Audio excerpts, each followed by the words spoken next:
सुबह के समय कुछ जानवर जंगल में टहलने के लिए जा रहे थे कि तभी रास्ते में उन्हें गाय और एक गधा मरा पड़ा दिखाई देता है। उन्हें किसी ने बुरी तरह से मारा हुआ था।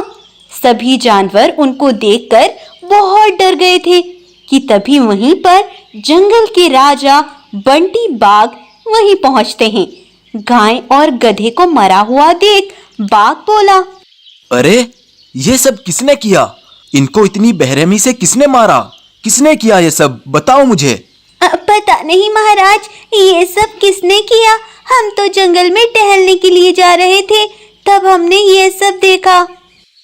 इसी तरह अगले दिन एक मादा भालू भागती हुई बाघ के पास आती है और बोलती है, महाराज महाराज, पता नहीं किस जालिम ने मेरे बच्चे को बड़ी बेरहमी से मार डाला। तब बंटी बाघ मादा भालू के घर जाकर देखता है तो किसी ने उसके बच्चे को भी उसी बुरी तरह से मारा हुआ था जैसे गधे और गाय को। बाघ को भी अब कुछ समझ नहीं आ रहा था कि आखिर ये सब कौन कर रहा है। तब कुछ देर बाद सभी जानवर एक जगह इकट्ठे होते हैं और उसी बारे में बात करते हैं। अरे भाइयों, ये सब हो क्या रहा है? रोज रात को न जाने कौन जानवरों को मार डालता है। हाँ बहन, पता नहीं ये सब करता कौन है, और महाराज बाघ को भी अभी तक कोई सबूत नहीं मिला। भाइयों, आज रात हमें छिपकर देखना चाहिए कि ये सब करता कौन है। हाँ गोरिल्ला, तुम बिल्कुल सही कहते हो। आज रात हम सब छिपकर ये देखेंगे। तब सभी जानवरों ने ऐसा ही किया। आज रात कोई जानवर नहीं सोया। आज सभी जानवरों ने ठान ली थी कि आज उसे पकड़कर ही रहेंगे, जो भी ये सब कर रहा है। कुछ देर बाद गाय, भालू और गोरिल्ला देखते हैं कि महाराज बंटी एक ज़ॉम्बी सफेद शेर में बदल गए।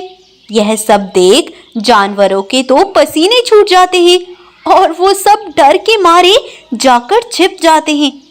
सुबह होने पर बाघ अपने असली रूप में आ जाता है और रात जो उसके साथ हुआ उसे कुछ याद नहीं रहता।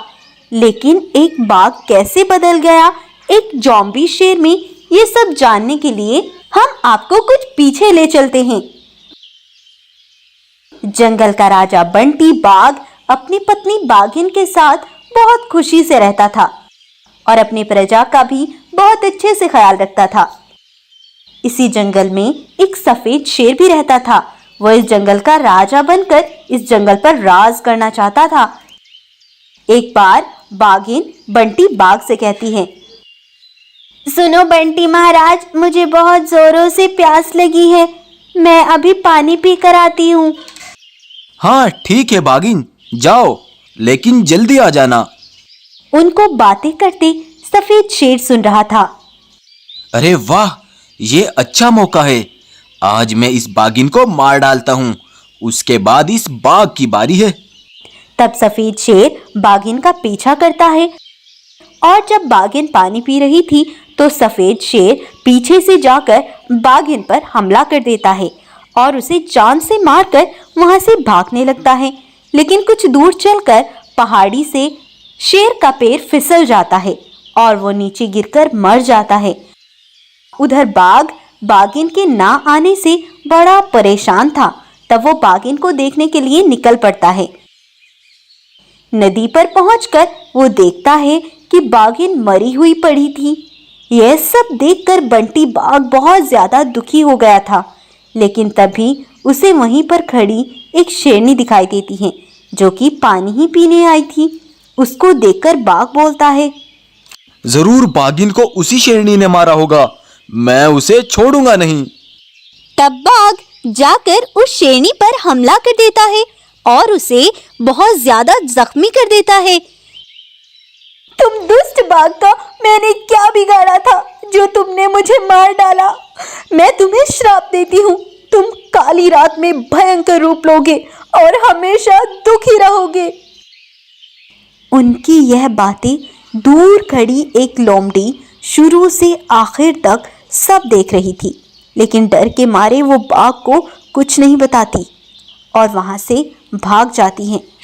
तो इस तरह से उस शेरनी के श्राप से बाघ रात में एक सफेद ज़ॉम्बी शेर का रूप लेकर जानवरों का शिकार करता है। वहीं जानवर बाघ को एक सफेद ज़ॉम्बी शेर में बदलता देख बहुत ज्यादा घबराए हुए थे। अरे भाइयों, ये क्या हो रहा है? हमारे महाराज बंटी बाघ कैसे ज़ॉम्बी शेर में बदल जाते हैं? हमें ये बात आसपास के जंगलों में बतानी चाहिए ताकि कोई हमें इसका सुझाव दे सके। तब वो आसपास के जंगलों में ये खबर फैला देते हैं। यह सब उसी लोमड़ी को भी पता चलता है, तो वो उसी दिन बंटी बाघ के जंगल में पहुंचती हैं और वहां के सभी जानवरों को पीछे बीती हुई सारी घटना के बारे में सब कुछ बताती हैं। उसकी बातें सुनकर गाय कहती है, अच्छा, तो जरूर ये उस शेरनी का ही श्राप होगा जो महाराज बंटी को उसका श्राप लग गया। अब हमें किसी पंडित के पास जाना होगा और इस बारे में सब बताना होगा। तब वो एक पंडित को पूरी बात बताते हैं। तो पंडित उस रात बाघ की निगरानी करता है और जब बाघ सफेद ज़ॉम्बी शेर के रूप में बदलता है तो पंडित अपनी शक्तियों और मंत्र से बाघ के शरीर से सफेद शेर की आत्मा को निकाल देता है और अब बाघ बिल्कुल ठीक हो जाता है और फिर से सभी जानवरों के साथ खुशी खुशी रहने लगता है। एक जंगल में दो भाई रहा करते थे। छोटे भाई का नाम रुद्र और बड़े भाई का नाम था शिवा।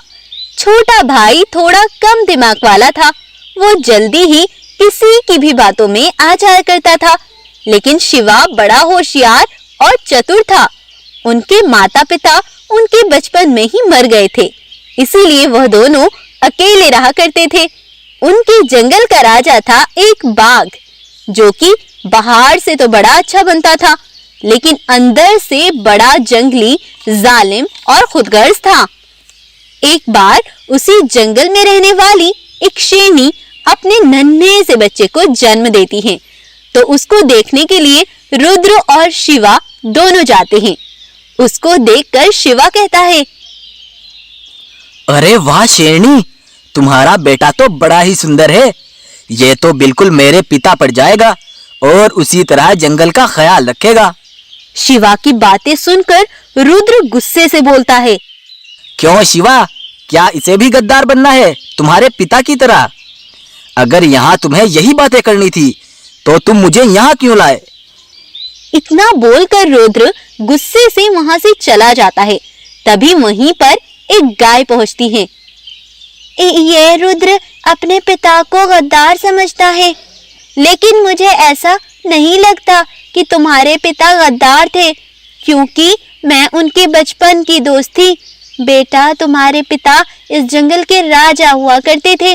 वो तुम दोनों के साथ बड़ी खुशी से रहते थे। जंगल के छोटे बड़े सभी जानवरों की मदद और रक्षा करना उनका लक्ष्य बन गया था। वो पूरे आसपास के जंगल के सबसे बड़े पद के राजा थे। सभी जंगलों पर उनका राज हुआ करता था। बहुत से मांसाहारी जानवर कमजोर मासूम जानवरों का शिकार करते थे, लेकिन तुम्हारे पिता सिम्बा को ये बिल्कुल पसंद नहीं था। तो उन्होंने सभी जंगल के राजाओं को बुलाया और उनसे बोले, सुनो सभी जंगल के राजाओं, मैंने एक फैसला किया है और मेरा फैसला सबको मानना पड़ेगा। जो मेरा हुक्म नहीं मानेगा उसकी सजा मौत होगी। आखिर महाराज, वो कौन सा फैसला है? मैंने फैसला किया है कि आज से सभी मांसाहारी जानवरों को भी शाकाहारी बनना पड़ेगा। आज से कोई भी मासूम जानवरों का शिकार नहीं करेगा। सब आज से फल सब्जियां खाकर जिएंगे। लेकिन महाराज, हम मांसाहारी जानवर कैसे फल सब्जियां खाएंगे? क्यों बाघ, क्या उनकी जान नहीं होती जो हम उनका शिकार कर लेते हैं? आज से सभी मांसाहारी जानवर शाकाहारी बन के जिएंगे और मासूम जानवरों के साथ मिलकर रहेंगे। जी ठीक है महाराज, जैसा आपका हुक्म। सभी जंगलों के राजा ने सिम्बा शेर की बात स्वीकार कर ली। लेकिन शाम के समय सभी जानवरों के पास बाघ, चीता और बंटी शेर आते हैं। सुनो भाइयों सुनो, मुझे तुम्हें कुछ दिखाना है। चलो तुम जल्दी से मेरे साथ चलो। तब वो सभी जानवरों को लेकर काली पहाड़ी के पास पहुंचे और सबको छिपकर दिखाया। देखो भाइयों, ये सिम्बा शेर हमें शिकार करने से मना कर रहा है और कुछ जानवरों का शिकार कर रहा है। ये शेर गद्दार है और गद्दारी की क्या सजा है बंटी शेर? गद्दारी की सजा सिर्फ मौत है।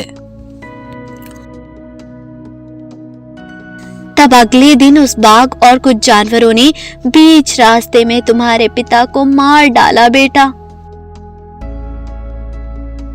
और फिर सभी जानवरों को बुलाकर उनसे बोले, सुनो भाइयों, कल तुमने भी देख लिया था कि ये शेर हमें शिकार करने से रोक रहा था और कुछ जानवरों का शिकार कर रहा था।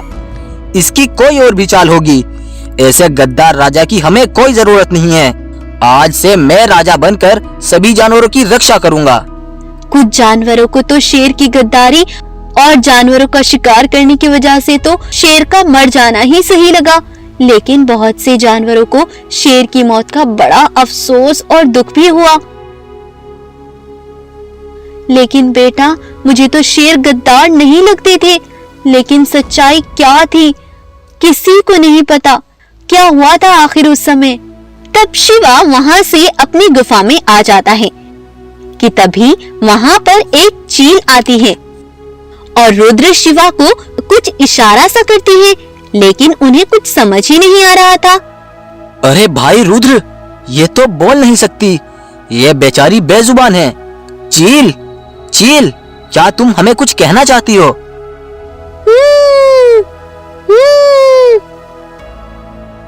चील के इशारे देख वो उसके पीछे पीछे चलने लगते हैं। तब वो चील उन्हें खुफिया जगह पर ले जाती है। वहां पर उन्हें एक गुफा दिखाई देती है। अरे, इस गुफा पर पत्थर क्यों लगा हुआ है? चलो इसे हटाकर देखते हैं। तब वो दोनों मिलकर उस पत्थर को हटा देते हैं। तो उसके अंदर उन्हें एक बूढ़ा गोरिल्ला खड़ा दिखाई देता है। अरे गोरिल्ला अंकल, आप कौन हो और इस गुफा में कैद क्यों हो? बेटा, तुम्हारे पिता और सभी जानवरों के साथ धोखा हुआ है। जब तुम्हारे पिता ने सभी जंगल के राजाओं को बुलाकर जानवरों का शिकार करने से मना किया था, तो बाघ, चीता और बंटी शेर इकट्ठे हुए और आपस में बात करने लगे। अरे, ये सिम्बा शेर ने कैसा फैसला किया? भला हम मांसाहारी जानवर शाकाहारी कैसे बन सकते हैं? हाँ बाघ, तुम सही कहते हो। ये शेर तो हमें भूखा मारना चाहता है। अगर हमने जानवरों का शिकार ना किया तो हम भूखे मर जाएंगे, और अगर हमने शिकार किया तो वो शेर हमें मरवा डालेगा। हाँ बंटी शेर, तुम सही कहते हो, लेकिन हम उससे पहले ही सिम्बा शेर को मार डालेंगे। लेकिन हम सिम्बा शेर को कैसे मारेंगे? अगर जानवरों को पता चल गया तो? तुम चिंता मत करो, हम जानवरों के हाथों ही सिम्बा को मरवाएंगे। लेकिन वो कैसे बाघ? हमें कहीं से भी सिम्बा शेर के जैसी एक नकली शेर की खाल लानी होगी और हमें एक भालू को पहनाकर किसी जानवर का शिकार करते सभी जानवरों को दिखाना होगा कि सिम्बा शेर जानवरों का शिकार कर रहा है, और फिर वो उसके खिलाफ होकर उसे मार डालेंगे। हाँ बाघ, आइडिया तो अच्छा है, लेकिन अगर वो उसे मारेंगे तो उसकी खाल में तो भालू होगा ना? नहीं चीता, हम उसे आज नहीं कल असली सिम्बा शेर को मारेंगे। भालू को तो बस हमें शेर की खाल में दिखाना होगा। बेटा, उनकी यह बातें एक पेड़ के पीछे खड़ा मैं सुन रहा था। तब मैं ये बातें बताने सभी जानवरों के पास जा रहा था, लेकिन उन्होंने मुझे देख लिया और मुझे चारों ओर से घेर लिया और फिर मुझे इस गुफा में कैद कर दिया ताकि मैं यहीं भूखा मर जाऊं। लेकिन इस चील ने मुझे अंदर ही थोड़ा थोड़ा भोजन ला कर दिया। यह भले ही गूंगी हो, लेकिन इसकी आदत बहुत अच्छी है। इसने मेरी मदद की। मुझे मालूम था कि मेरे पिता ऐसा कभी नहीं कर सकते। उस जालिम बाघ ने मेरे बेकसूर पिता को मार डाला। मैं उसे अब छोड़ूंगा नहीं। तब दोनों भाई गुस्से से उस बाघ के पास पहुंचते हैं और कहते हैं, जालिम लालची बाघ, तुमने सबसे गद्दारी की। मुझे सब पता चल चुका है, अब तुम्हारी खैर नहीं है। तब वो दोनों उस बाघ को जान से मार डालते हैं और वहीं पर उसका अंत कर देते हैं। और फिर गोरिल्ला सभी जानवरों को पूरी हकीकत बता देता है। उसके बाद से दोनों भाई अपने पिता की राजगद्दी संभालते हैं और सभी जानवरों के साथ हंसी खुशी जिंदगी बिताने लगते हैं। इस तरह से रुद्र और शिवा ने अपने पिता की मौत का बदला भी ले लिया और जंगल के जानवरों को बहुत सी मुसीबतों से बचा लिया। तो अगर आपको आज की हमारी कहानी जरा भी इंटरेस्टिंग लगती है तो इस पर एक लाइक और शेयर जरूर कीजिएगा। साथ ही ऐसी और भी इंटरेस्टिंग वीडियोस के लिए आप हमारे चैनल को सब्सक्राइब जरूर करें।